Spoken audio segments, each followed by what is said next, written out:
अस्सलाम वालेकुम नाजरीन। पस पर्दा के प्रोग्राम में मोहम्मद अदर सिद्दीक के साथ हाजिर खिदमत हैं।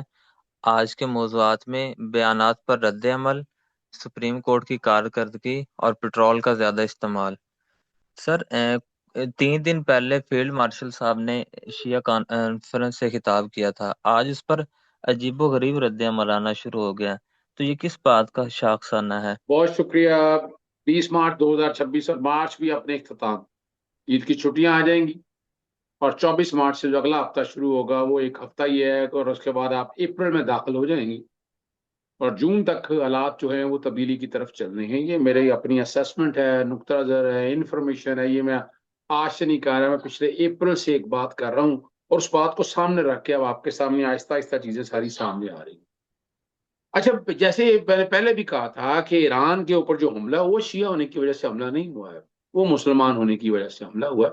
कि वो मुसलमान ममालिक में से, और जितनी लंबी लड़ाई उन्होंने लड़ी, लोगों को हजार को इख्तलाफ होगा, रहे इख्तलाफ अपनी जगह, लेकिन जो सच है वो तो मानना पड़ेगा ना, कि वो खड़ा हुआ उस, यानी किसके, खुदारा यार, कैसे हो सकता है कि यहूदो ने सारा दोस्त हो जाए, सहूनी ताकतें जो है वो दोस्त हो जाए, अमेरिका और इसराइल दोस्त हो जाए, कैसे हो जाए दोस्त? वो क्यों होगा दोस्त आपका?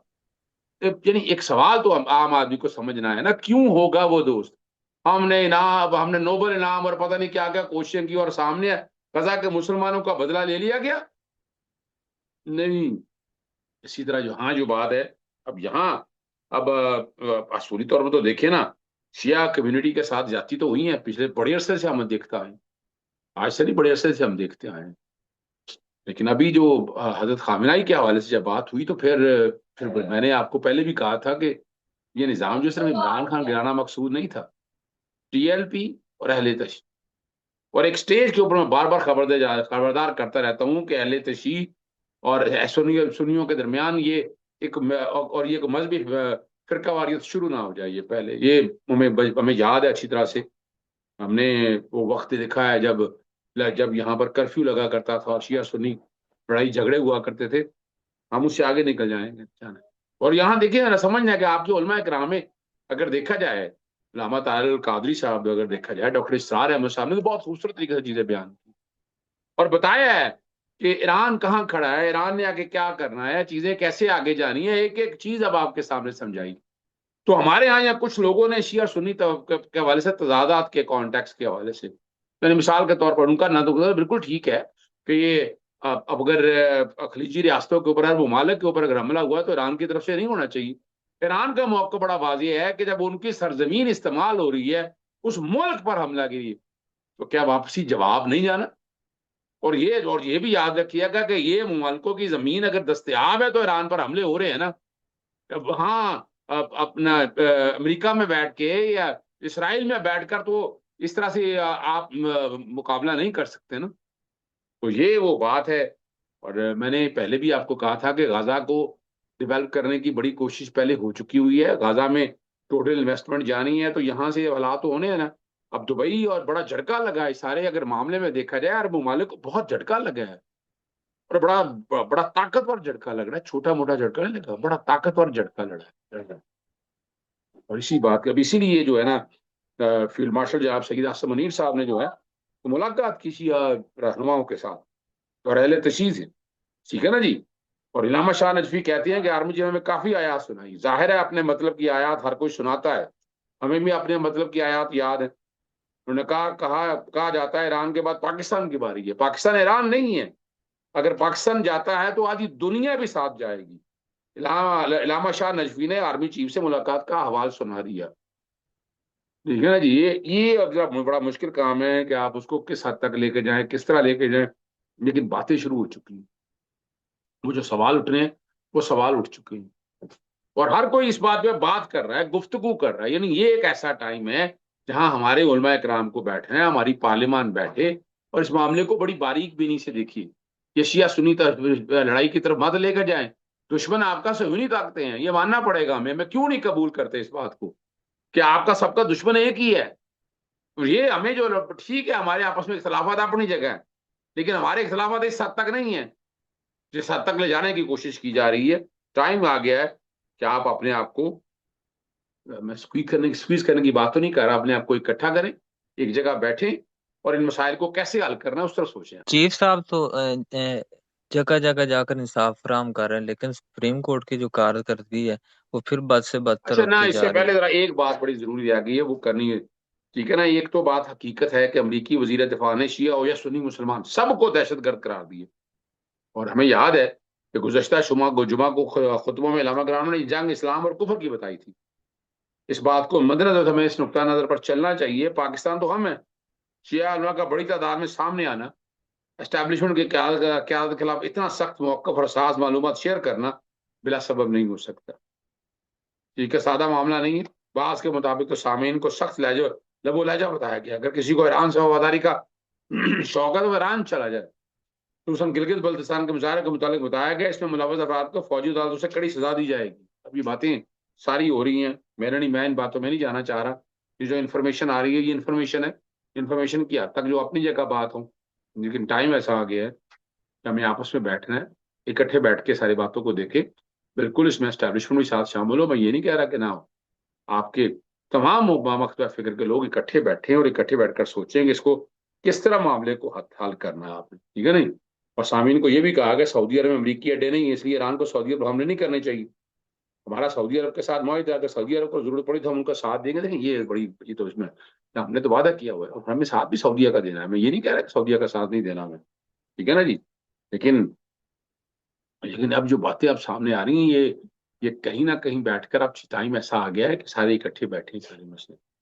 और मौलाना हुसैन आबाद गर्देजी कहते हैं कि आर्मी चीफ ने एक घंटा खुद ही तकरीर की, हमारी बात नहीं सुनी। इसका लहजा इतना सख्त था, गोया गुस्से में था, कि हमने अपनी तौहीन महसूस की। और उसने बाद इतनी छोटी बातें की हैं जो इतने बड़े होते पर बैठे शख्स को जेब नहीं देती। अब ये सारी बातें जो है इस तरह की कहा था, बातें जो आ रही हैं, ये तकलीफ से बातें, मैं इन जगहों में इनकी बरासटी में नहीं पढ़ना चाहता, ना इनकी नेगेटिविटी में पढ़ना चाहता हूँ। ये इन्फॉर्मेशन आप तक, सारी सारी चीजें जो आप तक शेयर हो चुकी हैं, मैं अपनी तरफ से कोई इन्फॉर्मेशन नहीं दे रहा। लेकिन मैं ये समझता हूँ इसका बेहतरीन हल यही है, सारे इकट्ठे बैठे, एक टेबल पे बैठे, इस मसले को उस तरह से देखें। उस तरह से देखकर जो है ना, तब आप मामला सेटल कर सकते हैं जी। सर एक सवाल, यानी कि सुप्रीम कोर्ट की कारकर्दगी के हवाले से कि चीफ जस्टिस साहब तो जगह जगह दौरे कर रहे हैं, लेकिन इंसाफ फिर भी नहीं मिल रहा। ये तो एक हकीकत है कि 26वीं 27वीं तरमीम ने इसको कोई फायदा नहीं दिया मुल्क में। यानी अपना सुप्रीम कोर्ट भी बनी, वफाकी क्या अदालतों में बोझ कम हो गया? नहीं कम हुआ जी। बड़ा शोर था कि जनाब पता नहीं क्या कर देना है। हम उस वक्त कहते हैं कि ये एक एजेंडा है। अब तो बात सामने आ गई ना।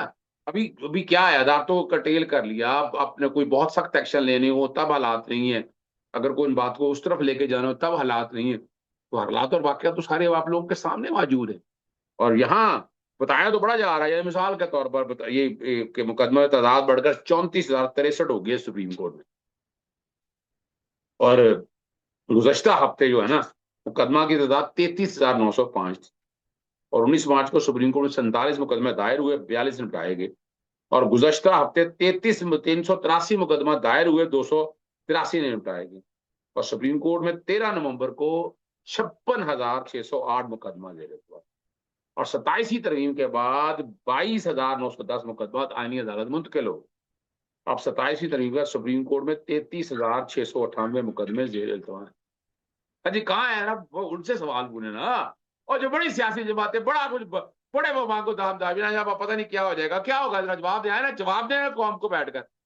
बड़ी बातें की थी, यानी आपने वो भी बना लिया, क्या हुआ क्या? ये बताइएगा, इंसाफ कितना मिला, कितना तेजी से मिला, और किसको इंसाफ मिला? ये बातें भी उसका जवाब तो देना पड़ेगा। तो यहाँ ठीक है ना जी। तो अब इसका आसान हाल तो ये भी लोग कहते हैं ना कि छोड़िए, तो सारे ही मुकदमे वफाकी आनी अदालत को ट्रांसफर कर दें तो सुप्रीम कोर्ट भी खत्म हो जाए। लेकिन सुप्रीम कोर्ट की अपनी कारकर्दगी का सवाल है, ये जवाब देना सुप्रीम कोर्ट भी।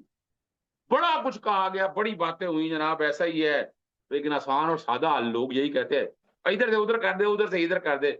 या आपको वफाकी आनी अदालत के जनाब हमने निपटे दिए, वो मामले इधर भेज दें, सुप्रीम कोर्ट वाले उधर भेज दें। ये पिंग पोंग की तरह सारे मामला अब चल रहे हैं। सर कहा जा रहा है कि जब पेट्रोल महंगा हुआ तो उसे कम इस्तेमाल होना चाहिए था, लेकिन अवाम ने तो ज्यादा इस्तेमाल कर लिया है। वो जो है, अब वो जो हमारे बड़े बड़े सहाफी, हमारे दोस्त अहबाब थे, बड़ी बड़ी जुगाटें लगाया करते थे, अब बेचारे शर्मिंदा हैं। अपने ट्विटर अकाउंट पे भी उन्होंने वापस कर दिया कि कम्युनिटी कोई ना आए, वो जवाब कोई ना आए, जवाब भी वसूल नहीं करना। अब समझ कोई नहीं आ रहा उनको कि जवाब क्या दे। अब ना ना उनके पास इंफॉर्मेशन है, अगर इंफॉर्मेशन है तो पूरी नहीं है, जितना कुछ फीड किया जाता है उसे उतना ही बताना है उन्होंने। और ये बड़ा एक सवाल बड़ा जबरदस्त है कि पाकिस्तान में गुज़श्ता साल मार्च के बरक्स इस साल मार्च में पेट्रोल ज्यादा इस्तेमाल हुआ है। जरा बंदा उनसे पूछे आप बात क्या कर रहे हैं जनाब, मार्च के दिन कितने हुए हैं? और पिछले साल की कीमत मार्च की ले लीजिए और इस साल की कीमत की माल की ले लीजिए, तो जरा ये तो समझा देना आप, पता नहीं किस इन्फॉर्मेशन की बुनियाद पर है। और ये तारीखी अल्फाज उन सहाफियों में से एक सहाफी के हैं जिन्हें पनामा की करप्शन नजर नहीं आई, जाती उम्र के भाल नजर आए, नामों की पेटियां न साड़ियां नजर आई, न 11 अरब का जहाज नजर आया। और जहां जो जितने बड़े डेवलपमेंट के काम हो रहे हैं और जो कुछ हो रहा है उन्हें कोई नहीं, आंखें बंद है उनकी। अच्छा, आंखें बंद ही रहनी चाहिए उनकी, बात ही कोई नहीं है। हॉर्स एंड कैटल शो, बसंत, और बहुत ही ना महंगा पेट्रोल, गरीब आदमी की ना मजबूरी नजर आई, ना जनरल बाजवा के हवाले से जो पैसे के हवाले से बातें हो रही है, सारी चीजों को अगर इकट्ठा कर कर देखे तो नजर कमजोर हो गई है ना, कच्ची सी लगवा लेनी चाहिए मुझे। सर, अमेरिका मुसलमानों को लड़वाने में किस हद तक कामयाब हो चुका है? सुप्रीम लीडर के इस हवाले से एक बयान भी सामने आया है। अच्छा, ये देखिए, ये बड़ी बात है। ये तो नजर, अब तो मेरा नहीं ख्याल है, कोई डाउट होना चाहिए हम सबको। हमें नजर आ रहा है ना कि अमेरिका ने जो कुछ करना था एजेंडा वो ले लिया, और ये मुसलमानों को भी आपस में लड़ा दिया। हमारे अपने वसाइल भी जिस तरह वो इस्तेमाल करना ठीक है, ताकतवर है। अगर मुसलमान सारे इकट्ठे हो जाए तो उनसे बड़ा ताकतवर कोई नहीं।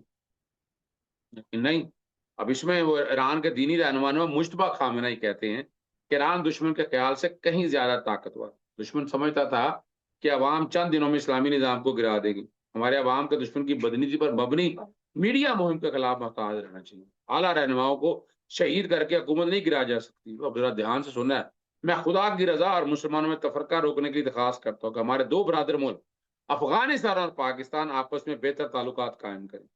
तुर्की और ओमान में जो हमले हुए, जो दोनों हमारे साथ अच्छे ताल्लुकात रखते हैं, हमारे मखसूस मकामत पर किए गए हमले किसी तरह भी इस्लामी जमहूरिया कि ईरान की मुसल्ह फौज या मजामती महाज के दीगर कुव्वतों ने नहीं किए। देखें, क्लियर कर दी बात उन्होंने। बात आई जो ये कहा जा रहा था ना कि ईरान ने किया है, उन्होंने बड़ी क्लैरिटी के साथ बात कर दी। यही तो मैं इसलिए कह रहा था कि अफगानिस्तान से भी और पाकिस्तान में जो एंगेज किया है वो कौन लोग हैं? आखिर कोई तो लोग हैं ना जो ये सारे इस जंग का फायदा कौन लेना चाहते हैं। जो लोग इस जंग का फायदा लेना चाहते हैं तो वही समझना है आपको। और वो सोवी पर बात याद रखनी है कि सोनी दुश्मन के एक फरेबकारी है जो जो झूठे एजेंडे की हिकमत अमली इस्तेमाल करके इस्लामी जमहूरिया और उसके पड़ोसियों के दरमियान तफरका पैदा करे। और ये मुमकिन है कि कुछ दीगर ममालिक भी ऐसा करे। बड़ा बारीक वक्त है, आप बड़ा बारीकी से चलना है, आपको बड़ा सोच समझ के चलना है। बैठे सारे पार्लियामेंट में बैठे हैं और पार्लियामेंट से बाहर भी बैठे। हमारे इस पैगाम के साथ हमें इजाजत दीजिए। हमारा चैनल सब्सक्राइब कीजिए, हमारा पैगाम अपने दोस्तों रिश्तेदारों तक शेयर कीजिए। अल्लाह हाफिज।